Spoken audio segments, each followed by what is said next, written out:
মুসলমানরা ছাড়া হজরত মুহাম্মদ সাল্লাল্লাহু আলাইহি সাল্লামের শ্বাসরুদ্ধকর জীবন কাহিনী কোনো এক অদ্ভুত কারণে পুরো পৃথিবীর সিংহভাগ মানুষ জানেই না, এমনকি তারা শোনেও নি। কথাগুলো পড়ছিলাম প্রখ্যাত ইহুদি সাংবাদিক ও লেখক লেসলি হেজেলটনের দ্য প্রফেট বই থেকে।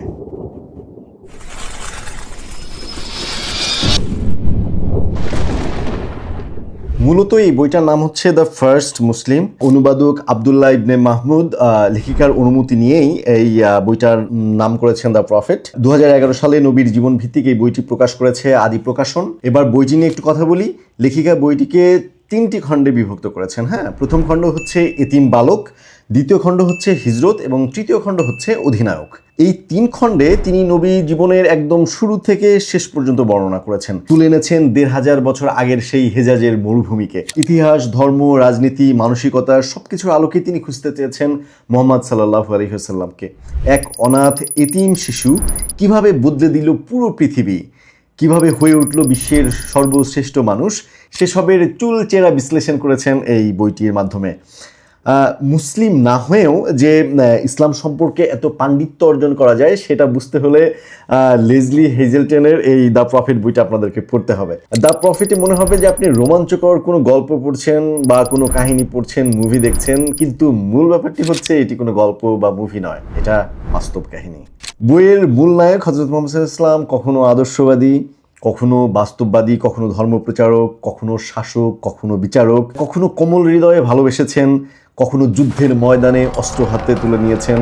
নবীর যখন সিরাত পড়বেন তখন আপনার চোখে পানি আসবে না এরকমটা হতেই পারে না।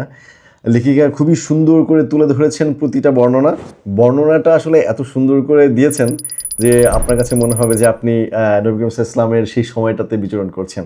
ব্যক্তিগতভাবে বইটি আমাকে স্পর্শ করেছে। এই বইটি পড়ার আগে আমি আর রাহিকুল মাকতুম পড়েছিলাম। আর রাহিকুল মাকতুমে হচ্ছে প্রত্যেকটা ঘটনা বিস্তারিতভাবে বর্ণনা করা, কিন্তু এই বইটাতে একটু ছোট করে বর্ণনা করা। সুতরাং সেক্ষেত্রে আপনি যদি আর রাহিকুল মাকতুম পড়ে দ্য প্রফেট পড়তে আসেন আপনার কাছে সব কিছু একটু সংক্ষিপ্ত মনে হবে, বাট আপনি যদি ফার্স্ট টাইম পড়েন তাহলে আপনার কাছে সেরকম কোনো কিছু মনে হবে না। আরেকটা ব্যাপার আমি যেটা নোট করেছি সেটা হচ্ছে অনেক জায়গায় লেখিকা নিজের মতো করে মতামত তুলে ধরেছেন, যেমন সম্ভবত, মনে হয়, হতে পারে, হয়ে থাকবে, অনুমান করা যায়, এরকম। তবে আমার ব্যক্তিগত অভিমত সিরাত গ্রন্থের জন্য অথেন্টিক সোর্সের রেফারেন্স দেয়াই যুক্তিযুক্ত। এই বইটা ধর্ম বর্ণ নির্বিশেষে যে কেউই পড়তে পারেন। অন্য ধর্মের যারা ভাবেন যে মুসলিম রাইটাররা হয়তো বা বায়াসড হয়ে হযরত মুহাম্মদ সাল্লাল্লাহু আলাইহি ওয়াসাল্লামকে নিয়ে একটু বেশি বলে থাকেন, লিখে থাকেন, তাদের জন্য হাইলি রিকমেন্ডেড লেসলি হেজেলটনের দ্য প্রফেট এই বইটি। My personal rating is 4 out of 5।